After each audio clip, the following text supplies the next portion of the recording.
seguro de que realmente todos estamos familiarizados con este relato. Pero este relato lo vemos de una manera muy plana, muy llana, muy sencilla. Muy pocas veces realmente profundizamos en el verdadero significado de este pasaje. Y algo que nos va a ayudar a desentrañar el verdadero significado del relato en Génesis capítulo 11 acerca de la Torre de Babel va a ser pensar como pensaría un israelita antiguo. ¿Pensar cómo? Lo haría un israelita antiguo. No interpretar la Biblia con nuestra propia cultura, sino interpretarla a la luz de la cultura de los antiguos. ¿Qué queremos descubrir con este estudio hoy? Descubrir en qué momento las naciones fueron desheredadas, ¿ok? Entonces vamos a hablar acerca del relato de la Torre de Babel. En Génesis capítulo 11 no vamos a ahondar, vamos a ahorita a poner el relato en un plano sencillo, ¿sí?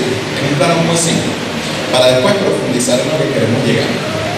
En el relato de la Torre de Babel se relata, valga la redundancia, cómo Dios divide a las naciones. En la Torre de Babel vamos a ver que todas las personas estaban como un solo pueblo. Todas las personas eran descendientes de Noé. Claro, venimos del diluvio en ese capítulo 6. Y todos ellos, como descendientes de Noé, se unieron como un solo pueblo y como una sola nación. El relato de Babel nos va a hablar de cómo las naciones fueron creadas y distribuidas. Dios distribuye a las naciones en Génesis capítulo 11. Pero hay un capítulo antes de Génesis, que es el 11, que es el capítulo 10, que es conocido, Génesis capítulo 10, como la tabla de las naciones. Ahí se nos va a hablar de los tres descendientes de Noé y de qué naciones descendieron de Cam, de Sem y de Jafet. Y de cómo todos estos descendientes llegaron a un punto, al punto de ser una sola nación en Génesis capítulo 11. ¿Sí? ¿Qué narra la historia de Babel? La historia de la Torre de Babel narra de cómo el hombre tiene una oscura intención en su corazón. El hombre quiere rehacer el jardín del Edén. El hombre quiere crear una torre, una montaña y quiere ser igual a Dios. Cuando vemos el relato de la Torre de Babel, todas las personas quisieron crear y construir una torre. La traducción que nos ha llegado hasta ahora es la palabra torre.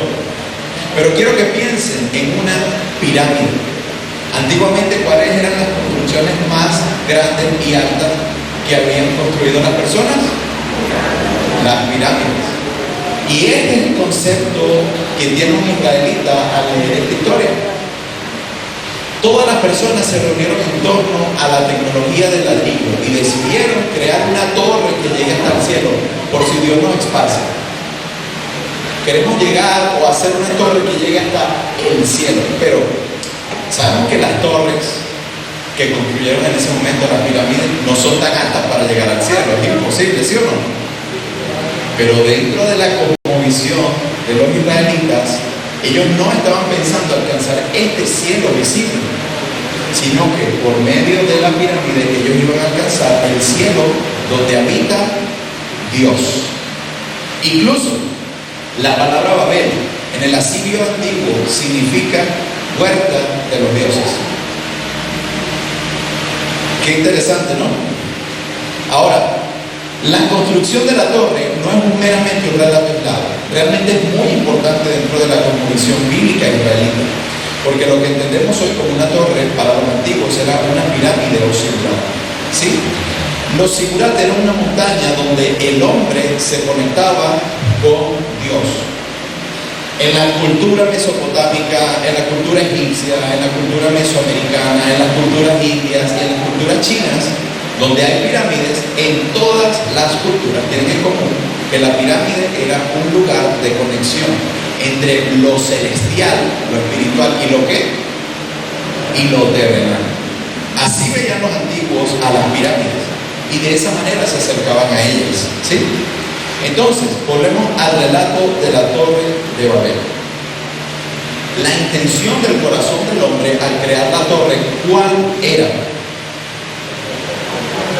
Alcanzar a Dios. Y hay un pequeño fragmento que nos habla de su intención al alcanzar a Dios. Ellos no querían ser esparcidos sobre la tierra. En pocas palabras, ellos no querían obedecer a Dios. Se rebelaron en contra de Dios. ¿Sí o no? ¿Qué llevó a eso? ¿Qué llevó a todo esto? ¿Y qué desencadenó todo esto? Dios baja, ve la construcción de los hombres y decide confundir su idioma, ¿verdad? Eso es lo que sabemos, ¿sí o no? Hasta ahí, chévere. Dios ve las personas y decide confundir su idioma. Y dice que al confundir su idioma, ellos se esparcieron por las regiones y se agruparon en sus idiomas. Si los dos hablaban, no sé, chino, los que hablaban chino se reunieron porque se podían entender y se fueron a una región.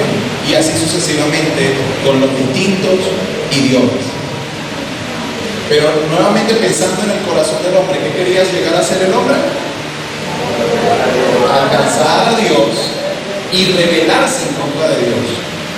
Ahora, ¿esto no le suena familiar?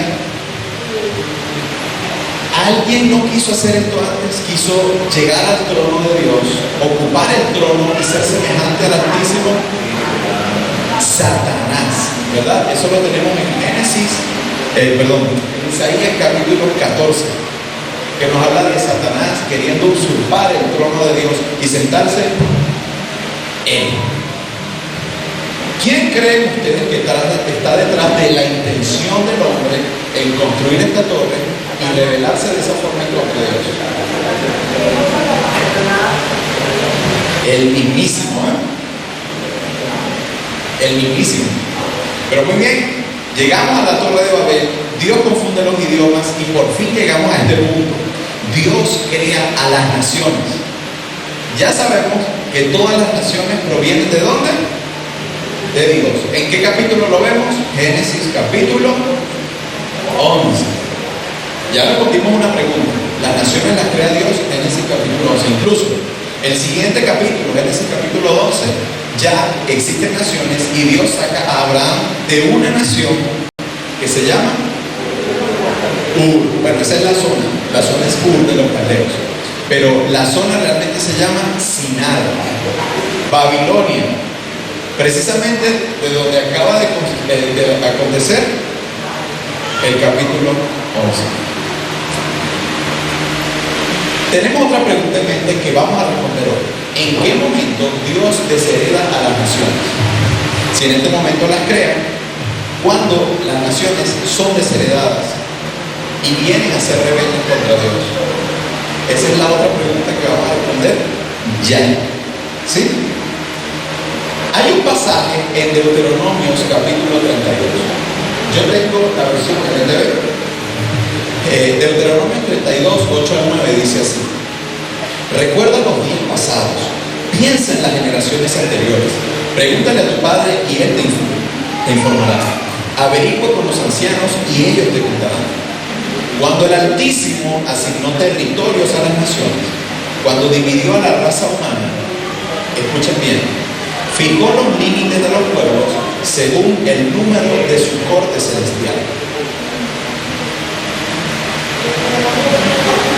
Versículo 9. Pues el pueblo de Israel pertenece al Señor y Jacob es su posesión más preciada. Este pasaje, Deuteronomio capítulo 32, forma parte del cántico de Moisés. Moisés está a punto de morir. Están a la puerta de entrar a la ciudad, a la tierra prometida, y Moisés está aquí. Y Moisés hace este último cántico que se encuentra en el libro de Deuteronomio. Y les dice a los israelitas, este cántico realmente es como una historia, el comportamiento de Israel. Y Moisés les pide a los israelitas que recuerden los días antiguos, los días pasados, cuando Dios distribuyó ¿qué? Las naciones. Entonces, ¿a qué está haciendo referencia Moisés? Génesis, capítulo 11, la Torre de Babel. Pero aquí nos da un relato, nos da un detalle que no vemos en Génesis capítulo 11. Moisés nos dice que la distribución de las naciones fue según el número de ¿qué? de su corte celestial. En la Biblia Reina Valera dice hijos de Israel, ¿verdad? Esta Biblia, la Reina Valera, está basado en la versión del texto masorético, pero versiones más actuales, más recientes, como la Nueva Traducción Viviente, la NBI y Palabra de Dios para Todos, traducen este pasaje a la luz del texto de la Septuaginta, que es la Biblia griega del Segundo Templo, ¿sí?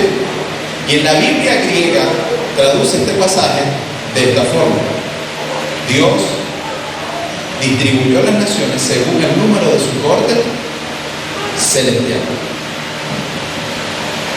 Dios tiene ángeles, ¿y qué hizo Dios? Distribuyó las naciones conforme ¿qué? El número de sus ángeles. Y ustedes se preguntarán, ¿cómo los ángeles están sobre estas naciones? ¿Qué hacen estas naciones? Esta respuesta es sencilla si conocemos el Nuevo Testamento, porque Pablo se refiere a las naciones que están dominadas y gobernadas bajo ¿qué? Huestes espirituales malignas y rebeldes, ¿sí?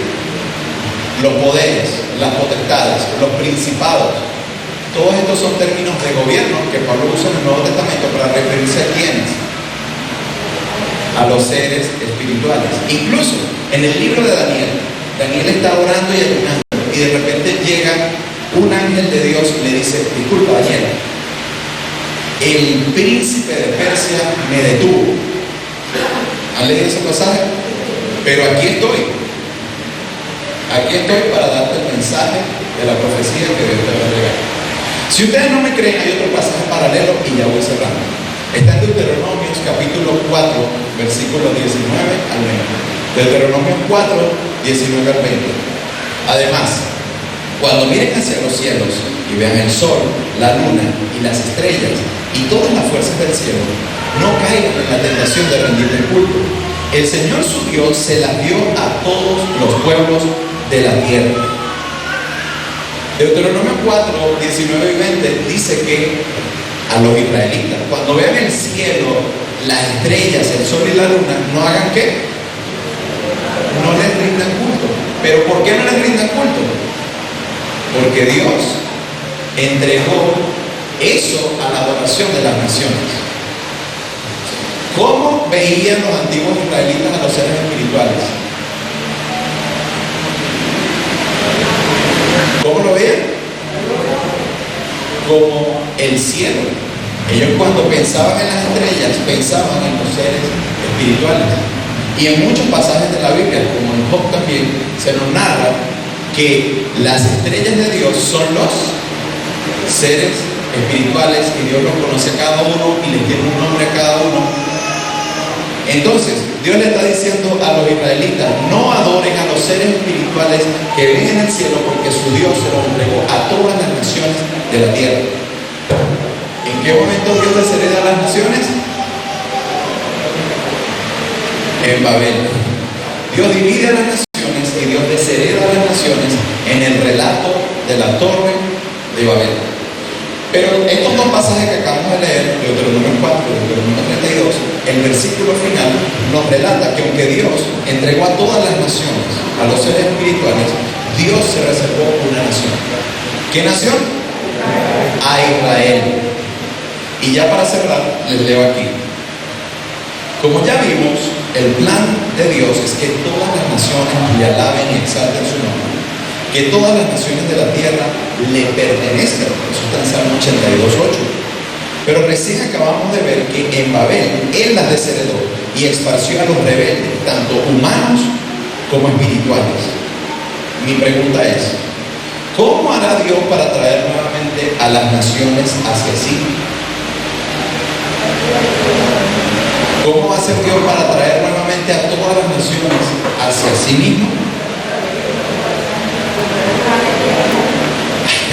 Génesis capítulo 12 nos lo dice. Cuando Dios llama a Abraham, le dice: por medio de ti serán benditas todas las naciones de la tierra. ¿Ok? Hermanos, se me acabó el tiempo, pero la semana que viene eso es lo que vamos precisamente a ver: cómo Dios desheredó a todas las naciones y cómo Dios va a recuperar a las naciones. ¿Ok? nervios. Buenos días, ¿cómo se encuentran, iglesia bonita? ¿Cómo están? ¿Qué pasa mañana? Es mañana, ¿no? ¿La hora? Ah, sí, buenos días. ¿Cómo se encuentran? ¿Qué les parece cómo está quedando la sede bella, verdad? Todavía cada vez más iglesia bonita, me encanta. Muy bien, para los que no me conozcan, mi nombre es Samuel Utera y bueno, hoy vamos a estar repartiendo el mensaje de la prédica de hoy. A ver, quiero que hagan un poquito de memoria, a ver qué hemos estado hablando en la última prédica. ¿Se acuerdan que estuvimos conversando de la carta de primero de los tesalonicenses, verdad? Justo la terminamos. El sitio, me puedo poner la primera lámina, por favor. Como choreto. Vaya, perfecto. Entonces, estamos conversando que nuestro gran hermano Pablo, en primera de Tesalonicenses, o sea, estamos hablando un poco del contexto, ¿verdad? De que Pablo había llegado en Hechos, más o menos por el capítulo 17, a plantar una iglesia en Tesalónica. Estuve más o menos unos 30 días con los hermanos, hablando, conversando, y entonces la persecución de los judíos por el ministerio de Pablo empezó.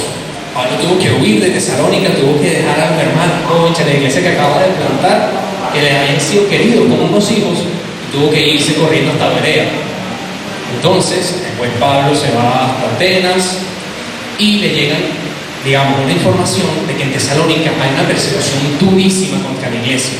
Recordemos que la ciudad de Tesalónica estaba en el centro comercial del Imperio Romano. La ciudad de Tesalónica era una ciudad portuaria que comunicaba la parte europea y la parte asiática del Imperio Romano. Imagínense ustedes, por ahí pasaba todo. O sea, ahí había una gran cantidad de extranjeros reuniéndose. Había pueblos germanos bárbaros que traían sus religiones paganas. Estaban los griegos que tenían sus diversos dioses. Estaban los romanos también que tenían culto a dioses griegos. Y también emperadores romanos, los adoraban como si fueran dioses. Y incluso había dioses egipcios, imagínense, ahí había de todo, se adoraba todo. Y en medio de esta tormenta de religiones estaba la iglesia de Tesalónica, siendo perseguida, siendo azotada, sufriendo. Y Pablo se preocupa, Dios mío, ¿qué está pasando? Entonces él manda a Timoteo para ver que le mande noticias. Pablo y todo, Dios mío, ¿cómo estará la iglesia de Tesalónica? ¡Qué miedo!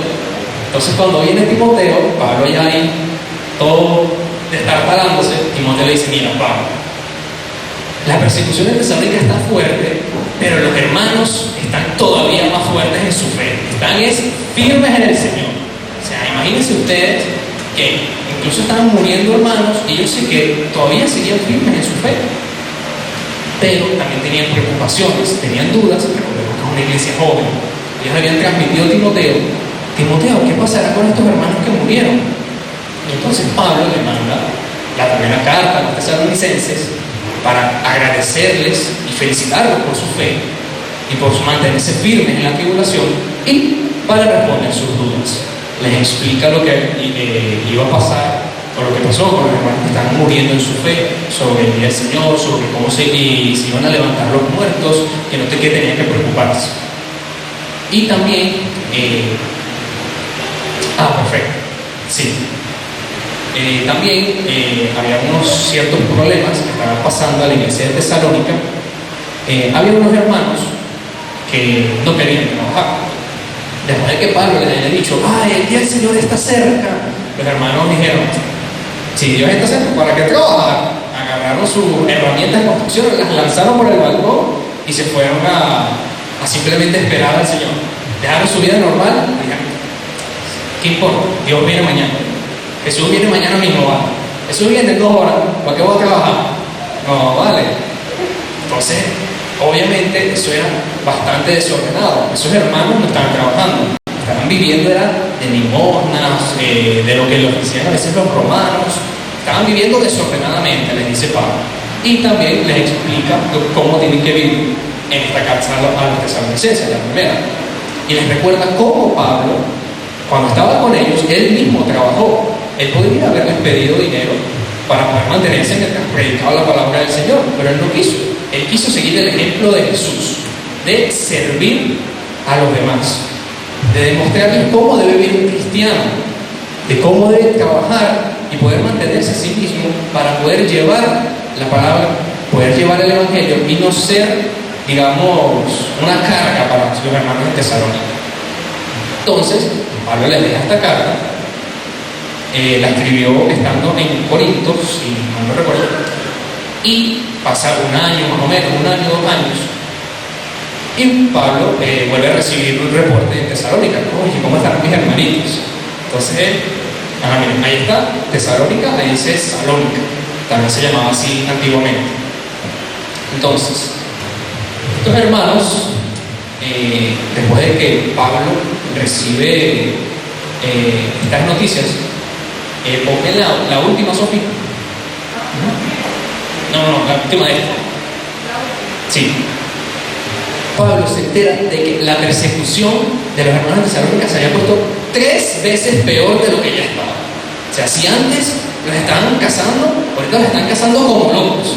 Se han vuelto todas las religiones contra ellos. Están siendo perseguidos por griegos, están siendo perseguidos por romanos, están siendo perseguidos incluso por otros judíos. Imagínense ustedes, la persecución estaba durísima. Y no solo eso, sino que los otros problemas también se habían agravado. Los hermanos ociosos siguieron igual. Dijeron, no importa, yo no voy a trabajar. Y siguieron siendo de tropiezo para los demás. Y los hermanos de Tesalónica todavía tenían ciertas dudas acerca del día del Señor. Y estaban asustados, de hecho. Al parecer, según vamos a ver después en el capítulo 3, les había llegado como unos mensajeros de Tesalónica, como con una carta, diciéndoles, malinterpretando las palabras de Pablo y explicando, el día del Señor ya llegó. Los hermanos de Tesalónica pensaban, un segundo, si el día del Señor llegó y yo sigo aquí, el Señor me dejó atrás. Ay, mamá, me quedé en todo este chamulco, todo este desastre, y el Señor se fue. Llegó y se fue, se llevó todo el mundo y me quedé yo. Los tesalónicos están asustados, se vuelven locos, hay histeria. Dicen que el Señor nos ha abandonado. Y a Pablo esto le causa una gran molestia. Para Pablo, la venida del Señor no es algo que deba causar miedo. Es algo que debería causar gozo, paz, felicidad, esperanza. Y por culpa de estos mensajeros que estaban dando unos falsos mensajes, estaba pasando lo contrario. ¿Se imaginarán ustedes la cara de Pablo? Ay, ¿qué es esto? Entonces, Pablo estructura esta carta en 3 partes para tratar estos 3 problemas. En el primer capítulo vamos a ver que les va a dar consuelo por la gran persecución que están viviendo. En el segundo va a tratar con más profundidad lo que va a ser el día del Señor, la segunda venida, y explicando que todavía no ha pasado. Y en el tercer capítulo va a hablar sobre los ociosos, los va a retar, miren, flojos. Entonces, esta carta, también algo muy interesante que tenemos que tener en cuenta, es que es bastante sentimental, bastante efectiva, muy calurosa. Tú me dirás, ¿cómo es eso, Samuel? Imaginemos, vamos a intentar ponernos en los zapatos de Pablo un momento. Imaginemos, ¿no?, que los padres de aquí, imagino que hay bastantes padres, ¿no? A ver, levante la mano. Bueno, nada más el hermano Carlos, Bueno, imaginen los padres de aquí que están con su muchachito, no sé qué, en la escuela, y se tienen que ir al extranjero a trabajar. Surgió alguna compañía, tiene que resolver un problema del extranjero. Entonces, su muchachito se queda aquí estudiando. Imagínense, no sé, un niño como de la edad de Ita. Y cuando ustedes están trabajando en el extranjero, reciben noticias de que lo están molestando en el kinder. Otros niños se están metiendo con él, pero algo feo, durísimo. O sea, su hijo no puede ir para el baño porque le meten la cara en la poceta. O sea, le están persiguiendo, le están molestando, le jalan las orejas, se burlan de él, le dicen cosas feas, y su hijo, oye, mi papá, mi mamá, y se pone a llorar, y está desesperado, está confundido, un niño chiquito. Así era como se sentía Pablo. Sus hijos espirituales estaban sufriendo, y él estaba demasiado lejos como para poder ayudarlos físicamente. Entonces Pablo, apresurado, manda la segunda carta de los tesalonicenses. Impresionante, ¿verdad? Vamos a ver en varios pasajes este aspecto y ahora ver lo que les hablo. Entonces, si quieren, me pueden acompañar a la segunda carta de los tesalonicenses. Vamos a ir al capítulo 1, versículo 1. Yo lo voy a leer en versión NTV, porque me parece que es más fácil de entender, porque algunos pasajes que son un poco pesados, pero en NTV es como más llevadero, no tiene ese lenguaje antiguo, y vosotros seréis bienvenidos y seréis recibidos. En NTV me parece más fácil de entender. Entonces, vamos a leer. Capítulo 2, no, perdón, capítulo 1, versículo 1. Dice así: nosotros, Pablo, Silas y Timoteo, escribimos esta carta a la iglesia en Tesalónica, a ustedes que pertenecen a Dios nuestro Padre y al Señor Jesucristo. Que Dios nuestro Padre y el Señor Jesucristo les dé gracia y paz. Vamos a dejarlo hasta ahí. Si ustedes están leyendo Reina Valera, tal vez en vez de Silas dice Silvano, pero esa es la versión griega del nombre de Silas, la misma persona. O sea, aquí Pablo está con Silas y Timoteo, al igual que en la primera carta. No hay personajes nuevos hasta ahora. Vemos que Pablo empieza de una vez duro. Miren cómo dice: a ustedes que pertenecen a Dios nuestro Padre y al Señor Jesucristo. Pablo de una vez va y marca en el blanco. Y ya vemos cuál va a ser el corazón de esta carta. Él les está calmando. Tranquilos, el Señor no los ha abandonado. Por favor, ustedes son del Señor, ustedes pertenecen a Dios. Quédense tranquilos, que ahorita lo voy a explicar eso en la segunda venida del Señor, del día del Señor. Pero tranquilos, ustedes son hijos de Dios. ¿Ok? Y los calma. Entonces, veamos el versículo 3. Amados hermanos, ya ves qué caluroso algo. No podemos más que agradecerle a Dios por ustedes, porque su fe está floreciendo y el amor de unos por otros creciendo. Con orgullo les contamos a las demás iglesias de Dios acerca de la constancia y la fidelidad de ustedes en todas las persecuciones y privaciones que están sufriendo. Esto es muy interesante. Aquí vemos que Pablo está elevando un acto de gracias al Señor por la fidelidad de los tesalonicenses. Vemos que dice que les agradecen porque su fe está creciendo y por su amor los unos con los otros. Aquí en esta versión dice creciendo, pero me parece muy interesante que nos vayamos al griego para ver qué es esta palabra. En el griego, esta palabra creciendo, no sé cómo se pronuncia, pero ahí dice como uberausano o algo así. Esta palabra no es el verbo crecer regular, es inusual. Este verbo en realidad sale una sola vez en la Biblia y quiere decir un crecimiento gigantesco, abundante, más allá de la medida, más allá de wow, ¿qué es esto? ¿Qué pasó? O sea, imagínense que usted planta una matica caraota en la ventana y al día siguiente una enredadera tapando toda la ventana. Eso es lo que está hablando este verbo. Pablo lo está usando para hablar del crecimiento en la fe y en amor que estaba teniendo esta iglesia. Imagínense eso, qué locura.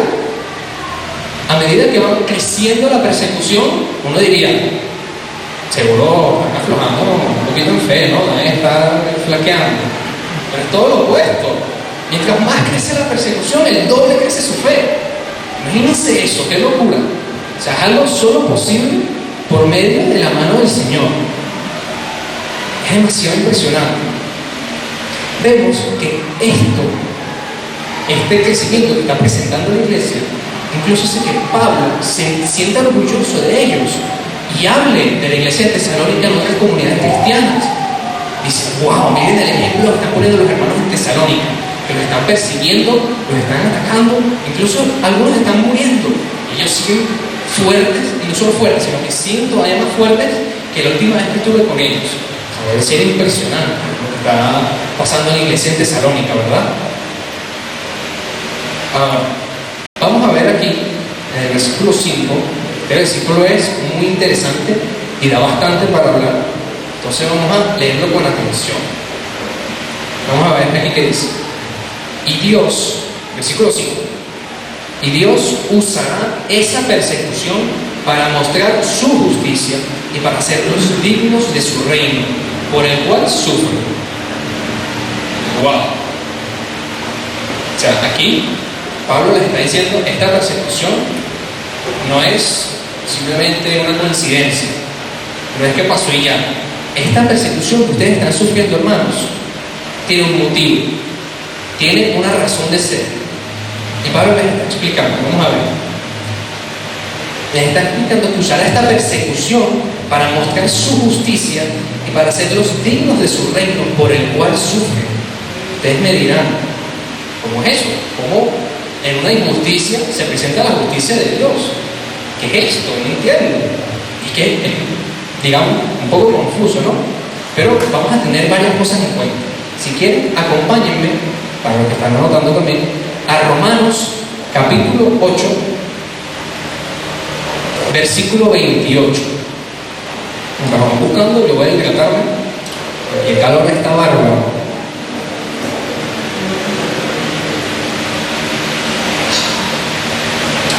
Romanos capítulo 8, versículo 28. Vamos a ver qué dice. Y sabemos que Dios hace que todas las cosas cooperen para el bien de quienes lo aman y son llamados según el propósito que Él tiene para ellos. Amén. Estamos viendo que Pablo está aquí hilando la misma idea. La persecución en Tesalónica, Dios la está utilizando para reforzar a la iglesia. Por eso es que la iglesia está más fuerte, está más firme. Si ellos no tuvieran la persecución, no hubieran crecido tanto en fe. A lo mejor hubieran menguado, quién sabe. Pero con esta persecución, su crecimiento era exponencial. Eran de ejemplo para otras iglesias. Dios está utilizando esta situación horrible para convertirlo en algo hermoso. Solo Dios es capaz de hacer algo así. Pablo, además, quiere que los hermanos, obviamente ellos estaban asustados, se sentían mal por esta persecución, pero él quería que se regocijaran. Es una idea que también se había tratado en otros libros, por ejemplo en Hechos. Él quería que se alegraran. Están siendo tenidos por dignos de compartir el mismo sufrimiento que sufrió Cristo, la misma persecución. Están siendo dignos de sufrir por el nombre de Jesús. Eso nos recuerda a algo que había pasado en Hechos, capítulo 5. Si me quieren acompañar, vamos allá rápidamente. Hechos, capítulo 5.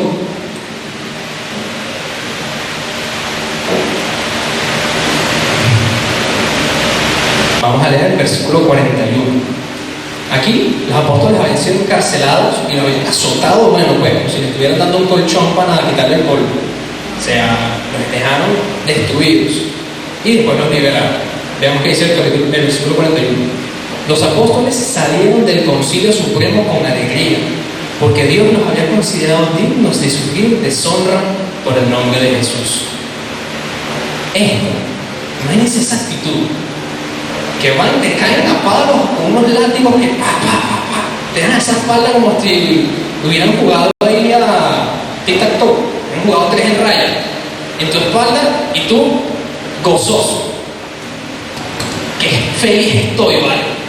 Dios me tuvo digno de sufrir por su nombre. ¡Wow! Imagínense ustedes qué grande era la fe de los apóstoles. Esta misma idea es la que Pablo les quiere transmitir aquí en el versículo 5 de Tesalonicenses. Dios los está considerando dignos por sufrir por su nombre. ¡Wow! ¡Qué impresionante, hermanos! Gloria a Dios. Es un poco raro, ¿no? Uno diga, Pablo los ve que están en tribulación y ellos dicen, ¡wow! ¡Qué impresionante! Ustedes deben estar en medio de la mejor paz que pueda haber. Es un poco difícil de entender, ¿no? Que en medio de tribulación no pueda tener verdadera paz. ¿Ustedes creen que es posible? Quiero contarles un pequeño cuentico para ayudar a ilustrar esta idea. Si quieres, me puedes poner la del rey. No, pero desde el inicio. Ok, entonces, imaginemos que estamos por allá en el año 1400 en Europa. Estamos en un reino europeo de la época medieval. En ese reino había un rey muy sabio, muy rico y muy poderoso, pero él estaba intranquilo. Tenía bastantes preocupaciones. Imagínense el estrés de dirigir todo un país, ese poco de rollo algo. Y él dice, quiero que reúnan, le dice a sus sirvientes, quiero que reúnan a todos los artistas del reino. Voy a lanzar una competencia quiero que me hagan un cuadro que represente la paz, un cuadro que me calme. El que lo logre, que me logre satisfacerme, mire, le voy a dar títulos nobles, le voy a dar tierra, le voy a dar riqueza, se puede casar con mi hija, puede ser el próximo rey, pero tráigame un gran pintor. Entonces, pasa la siguiente solución. Imagínense ustedes, todos los pintores se fueron a trabajar, se fueron a sus talleres, agarraron sus brochas, sus pinceles, mezclaron sus obras y se pusieron a pintar, a hacer explosiones creativas en esos lienzos. Y bueno, al cabo de 1 o 2 meses, el rey recibió los primeros cuadros. Entonces, veamos cuál fue uno de los primeros cuadros que recibió. Uno de ellos era un bello campo con flores de muchos colores, unas montañas. ¡Ay! No voy a aguantar. Unas montañas así a la vista, con el sol por arriba, una neblina, una cosa que tú dices, ¡ah! ¡Qué huele a monte! ¿Vale? ¡Qué paz! Pero el rey lo vio, no me convence, ¿vale? Entonces, traigan al siguiente. Pasa el siguiente artista. El siguiente pintó una cascada, con un salto de agua, con unas rocas, con un movimiento con el óleo, que casi que puedes escuchar el movimiento del agua, es una locura. El rey lo ve, no me convence. Traigan al siguiente, súbditos. Creo que aquí, bueno, lo voy a hacer más o menos igual. Se muestra como una cabaña en el próximo cuadro, así como una familia reunida alrededor del fuego, en medio de la noche, cenando, conversando, hablando de su día, los niños riéndose, una cosa bastante, una cena súper bonita. Y el rey dice, no sé, esto no me convence. El rey estaba, son unas situaciones como muy perfectas, ¿verdad? El rey estaba en una situación de estrés. Entonces, de repente le llega un cuadro inesperado al rey. ¿Qué nos pasó? Era un bosque así oscuro, nubes de tormenta, un aguacero cayendo, un rayo destruyendo un árbol, una locura. Tú dices, ¿pero qué es esto? ¿Una película de terror? ¿Vale? ¿Qué pinto esto? Pero luego el rey se fija un poco más y se da cuenta, ¿no?, que en medio de un arbolito hay una mamá pajarita con sus 2 polluelos y la está protegiendo de la lluvia. Los 2 polluelos tranquilitos, relajados, suave, aquí no está pasando nada. Y el rey lo ve y voltea y lo mira de nuevo y dice, este cuadro representa la verdadera paz. Paz, hermano, para los cristianos es saber que a pesar de la tormenta en la que podamos estar viviendo, Dios nos está cuidando bajo sus alas. A pesar de las dificultades, el Señor nos está cuidando como si fuéramos sus polluelitos chiquitos delicados. Imagínense ustedes, ¡guau! ¡Qué sentimiento tan increíble! Esto es lo que quiere Pablo, que los hermanos sientan en medio de su tribulación. Y es el sentimiento que él les está transmitiendo. Una cosa bellísima. Entonces, muy interesantemente, Pablo también les explica que este sufrimiento los está ayudando a ser dignos de su reino. Vamos a ver textualmente que dice, y Dios usará esa persecución para mostrar su justicia y para hacerlos dignos de su reino por el cual sufren. Aquí Pablo está agarrando una idea muy interesante. Es una idea un poco compleja, ¿no? O sea, porque el sufrimiento no hace más merecedor del reino. ¿Entienden? Entonces, si quieren, me pueden acompañar. Vamos a ir a Primera de Pedro.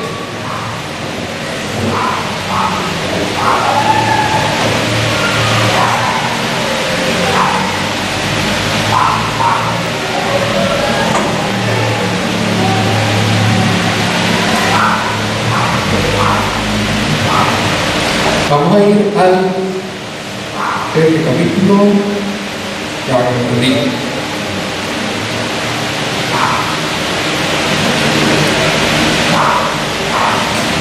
Aquí viene. Primera de Pedro, capítulo 5, versículo 10. Vamos a leer del 10 al 11. Primera de Pedro, capítulo 5, versículo 10. ¿Ok? Vamos a ver qué le dice aquí. Esto es una situación similar que estaban pasando otros hermanos. Veamos. Versículo 10 dice: en su bondad, Dios los llamó a ustedes a que participen de su gloria eterna por medio de Cristo Jesús. Entonces, después de que hayan sufrido un poco de tiempo, Él los restaurará, los sostendrá, los fortalecerá y los afirmará sobre un fundamento sólido. Vemos que esta idea también se trabaja en el mismo libro. Vamos en el capítulo 4, vamos a leer desde el 2. Capítulo 4, 1 Pedro, capítulo 4, versículo 2.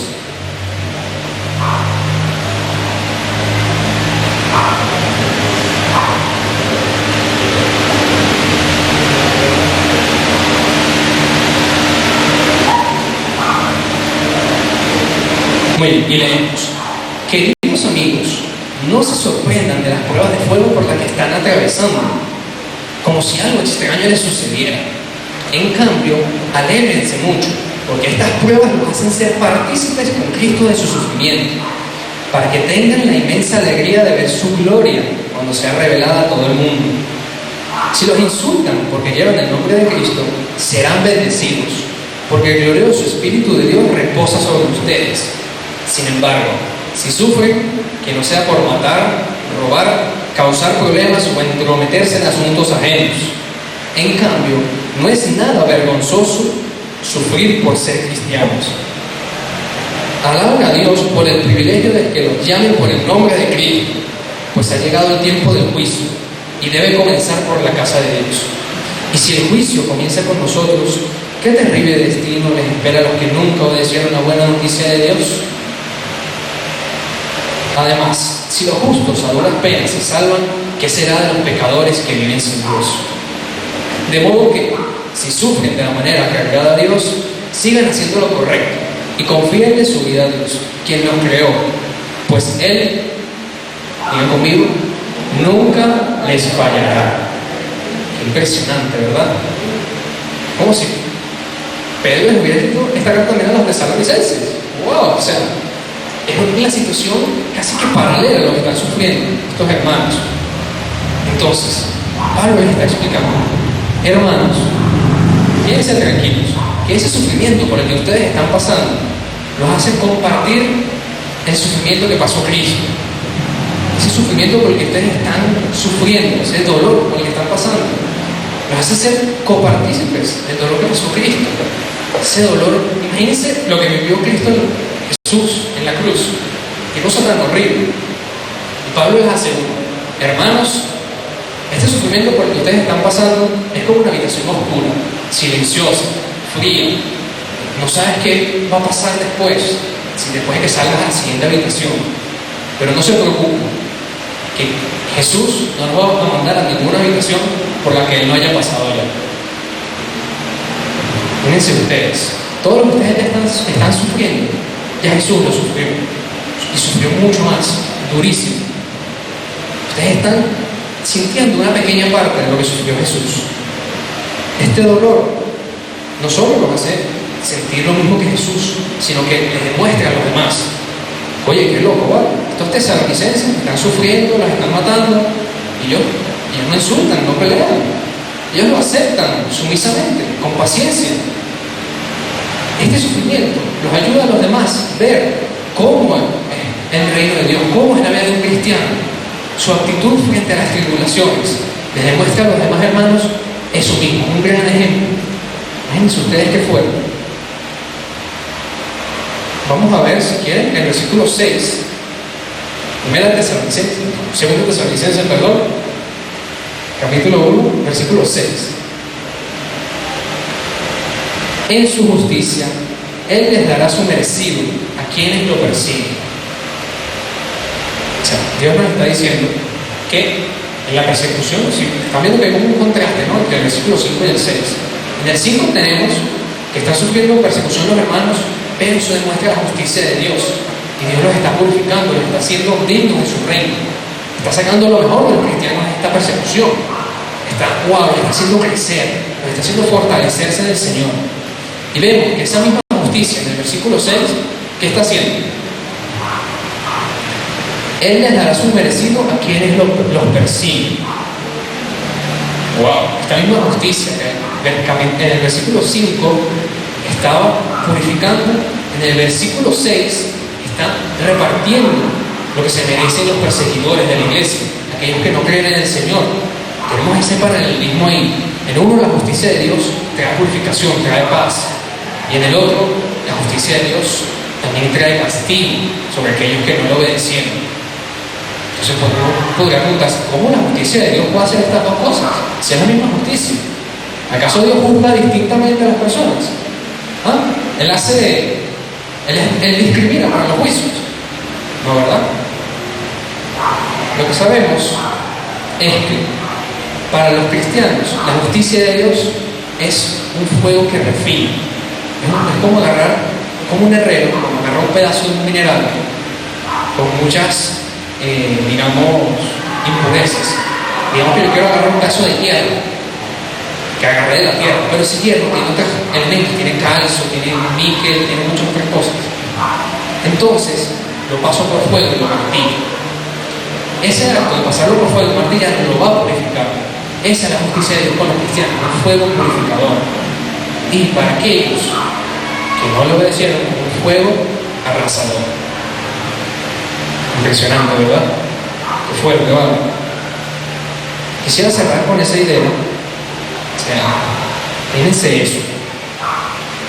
Aquí Pablo les está dando, no solo les está enseñando, sino que les está dando un consuelo. Les está diciendo, hermanos, no se preocupen que Dios va a repartir justicia. Dios va a dar eso mismo que ustedes están pasando con sus tribulaciones, con sus perseguidores.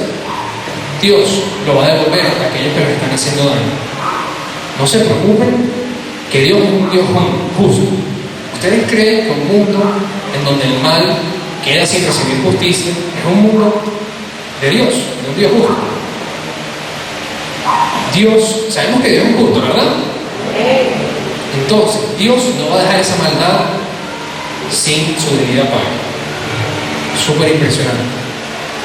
Ahora, esto mismo que estaban sintiendo los tesalonicenses, también nosotros podemos llegar a sentirlo.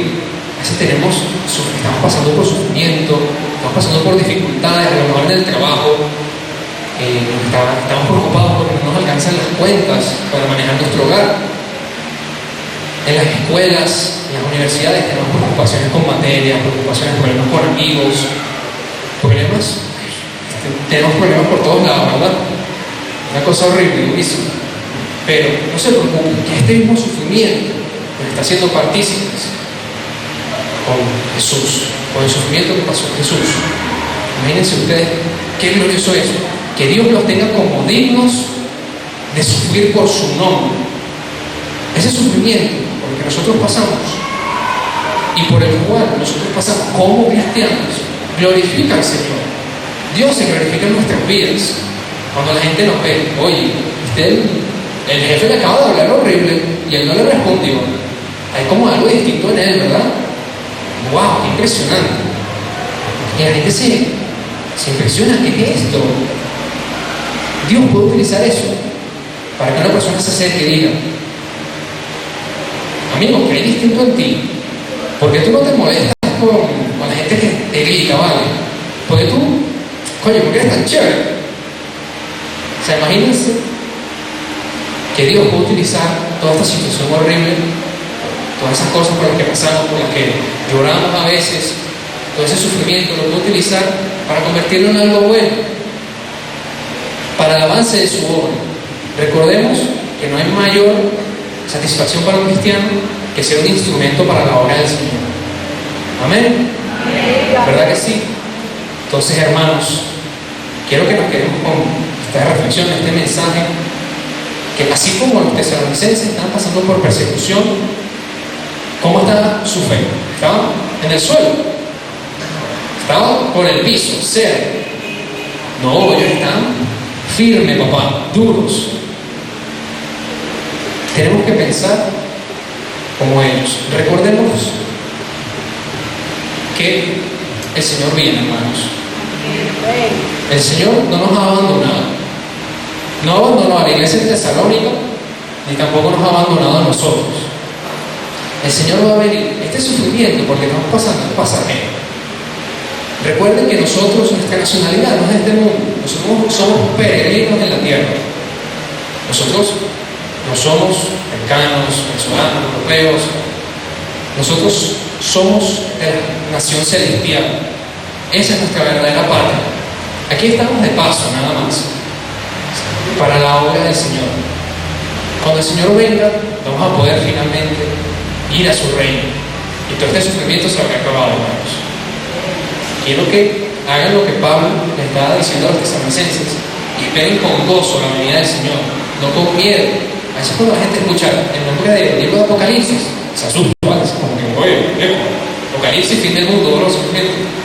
Pero eso no es lo que quiere la Biblia. Quiere que nosotros nos regocijemos cada vez que alguien dice, Cristo viene, hermanos. Oye, ¿cómo regocijo? Vamos a intentar, no, Cristo viene, hermanos. No sabemos cuándo, no sabemos si va a venir. A lo mejor viene en 5 minutos y se cae el micrófono así. Vamos todos. A lo mejor viene en 2 años, no sabemos. Pero sabemos que viene pronto, hermanos. Entonces quiero que esperemos en eso, podamos sobrevivir a las persecuciones por las que pasamos. Si quieren, me pueden acompañar para orar y cerramos. Mi Dios, te quiero dar gracias por este día, mi Señor.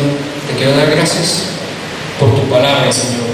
Por tu palabra que siempre da en clavo, Señor. Porque siempre tienes un mensaje para nosotros, para que nosotros podamos crecer, podamos ser todavía más como tu Hijo, Señor. Para que podamos ser partícipes de tu obra, Señor. Que no lo merecemos, pero tú así lo has permitido, Señor. Te quiero agradecer por todo eso, Señor, por tu misericordia. Te quiero agradecer por el mensaje del día de hoy, mi Dios. Te pido, por favor, que permitas que este mensaje se haga un fuerte sedimento en nuestros corazones, mi Dios. Que podamos asimilarlo, podamos entenderlo.